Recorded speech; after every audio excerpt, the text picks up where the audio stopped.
राधे कृष्णा मेरी प्यारी बहनों, राधे कृष्णा मेरे प्यारे भाइयों। आज लेके आए हैं कृष्ण छठी की कथा को आपके सामने कि कृष्ण छठी क्यों मनाई जाती है। तो दोस्तों आपको बता दें कि कृष्ण छठी जो है वो जन्माष्टमी के 6 दिन बाद मनाई जाती है, यानी कि कहीं कहीं 31 अगस्त 2024 यानी आज के दिन भी कृष्ण छठी है और कहीं कहीं छठी कल भी मनाई जाएगी। जैसे मंदिरों में, गोकुल में, वृंदावन में, इन जगहों पे छठी कल है। तो हम छठी के दिन आपको बता दें कि छठी के दिन कान्हा जी को नहला धुलाने के बाद काजल भी लगाया जाता है, उनका झूला भी डाला जाता है, उनका पूरा श्रृंगार करने के बाद कड़ी चावल बनाकर उनका भोग लगाया जाता है। इस तरह से कृष्ण छठी में ये करना विशेष माना जाता है। कृष्ण भगवान को ये अत्यंत प्रिय माना जाता होता है। तो इसी तरह चलिए आगे बढ़ते हैं, गाथा को करते हैं प्रारंभ। बोलिए कृष्ण भगवान की जय। तो बात एक समय की है जब कृष्ण भगवान का जन्मोत्सव मनाया जा रहा था। तो जन्मोत्सव मनाते समय खुशियां मनाई जा रही थी, लोग आ रहे थे, बधाइयां दे रहे थे। ऐसे करते करते जब 5वां दिन आया, तो 5वें दिन क्या हुआ कि कृष्ण ऐसे जब जैसे हो रहा था वैसे ही रोज का दिन आया। तो कृष्ण भगवान बहुत ही रोते हैं, बहुत रोने लगते हैं। तो सारे लोग, गोकुल के जो लोग होते हैं वो परेशान हो जाते हैं, कहते हैं अरे लल्ला रोने क्यों लगा। अब ये भैया चुप ही नहीं होते हैं। खिलौने मंगाए जाते हैं, तरह तरह के लोग नाचते हैं, उनके सामने ताली बजाते हैं, लेकिन कृष्ण भगवान तो चुप होने का नाम ही नहीं लेते, बहुत ज्यादा रोते हैं। तो भैया सब लोग चिंता में आ जाते हैं कि ये क्यों रो रहे हैं। जब चुप नहीं होते हैं तो भैया देवलोक से जो देवता देख रहे होते हैं वो भी चिंतित हो जाते हैं कि कान्हा जी रोके रह गए, अब क्या होगा। तो फिर ब्रह्मा जी के पास सब देवता जाते हैं, पूछते हैं कि कान्हा जी रो रहे हैं, तो ब्रह्मा जी कोई उपाय बताइए।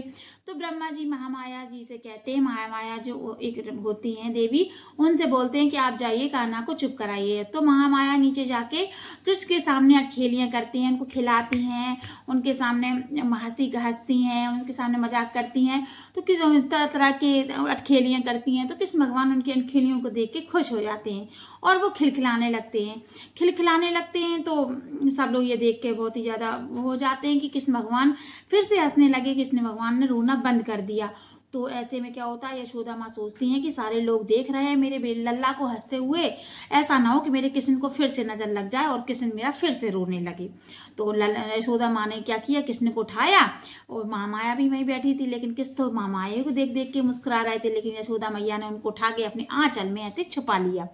आंचल में उन्होंने यशोदा मैया ने जैसे छुपाया तो महामाया ने, अब तो महामाया कृष्ण भगवान को खिला नहीं पा रही थी, देख नहीं पा रही थी, महामाया उदास हो गई। उदास होने के बाद वो देवलोक में चली गई। अब ब्रह्मा जी महामाया जी देवी से पूछते हैं कि क्या हुआ महामाया देवी, तुम क्यों परेशान हो, क्यों दुखी हो गई, उदास दिख रही हो।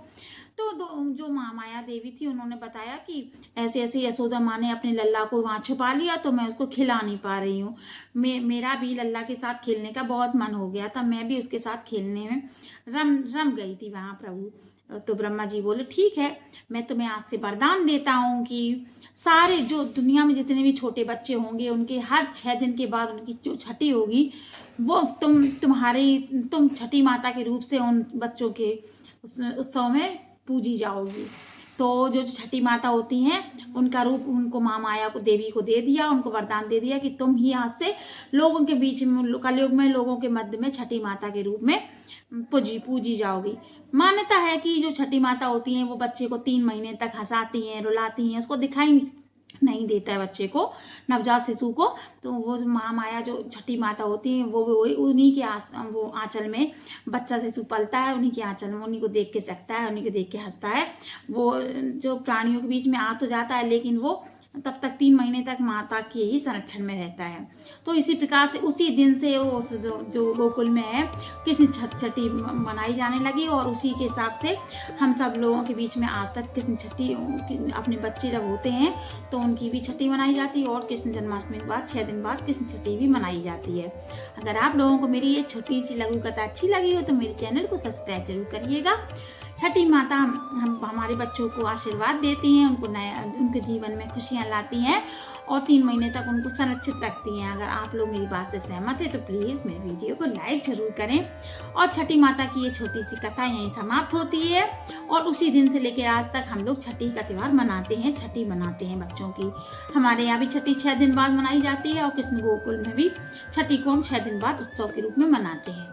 इस दिन क्या होता है, छठी के दिन कड़ी चावल बनाकर कृष्ण भगवान का भोग भी लगाया जाता है, और इसी तरह लल्ला का उत्सव धूमधाम से बड़ी ही से मनाया जाता है। बुआ की काजल भी लगाती हैं, झूला भी डाला जाता है। इसी तरह से पूरी होती है, पूरी जो नियम है, पूरी जो रस्म है वो होती है काजल लगाने की, झूला दिलाने की। जैसे कि हम लोगों में होती है जो बच्चों के रूप में, वैसी कान्हा जी की भी होती है। तो इसी के साथ मेरा आज का वीडियो यहीं समाप्त होता है। आज की जानकारी आपको अच्छी लगी तो चैनल को सब्सक्राइब जरूर करिएगा। बोलिए राधा कृष्ण भगवान की जय। राधा कृष्ण मेरे प्यारे भाइयों, राधे राधे मेरी प्यारी बहनों।